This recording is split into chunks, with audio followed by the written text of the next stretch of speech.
I'm going to tell you how drawing like an animator can lead to insane results. Seriously, if I had known how powerful this concept was, I would have used it sooner. I love animation, but I have no intention of becoming an animator. All I want to do is draw, and leave it at that.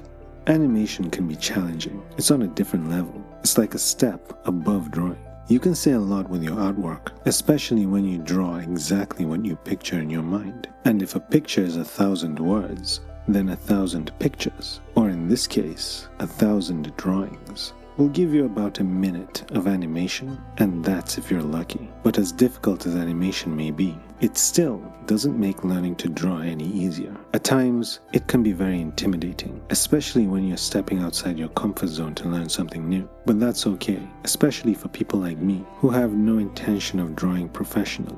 If you're like me, then you know that we just do it for fun. People like us just want to draw things around us, our favorite characters, or anything we imagine.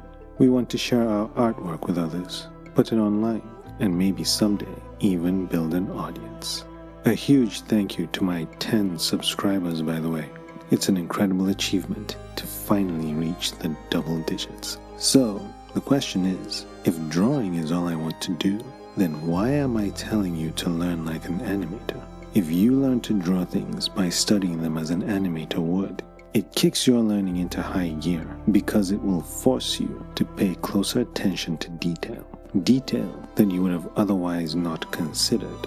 Detail that you would have otherwise missed. Take the horses on screen, for example. Drawing them in the way an animator would study them forced me to capture the legs in motion. At first, the legs of the horse was something I thought would be too complicated to understand, but drawing them as though they were captured in motion, in a frame-by-frame sequence, helped my brain crack the code, so to speak, when it came to figuring out things like the way the joints bend, their range of motion, and direction of motion.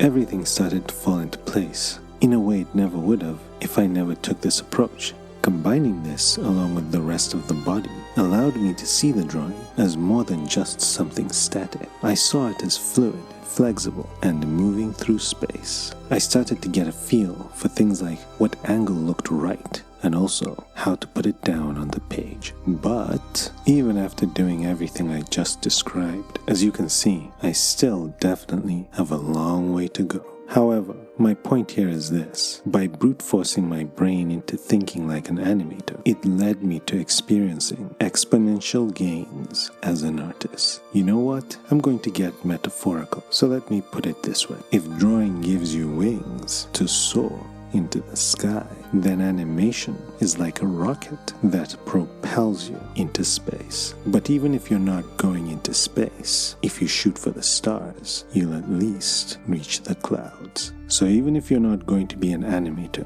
at least draw like one, so that you can gain insane results. It may seem like one small step for your pure determination, but trust me, it's one giant leap for your pencil. So stay pure, and of course, stay pencil.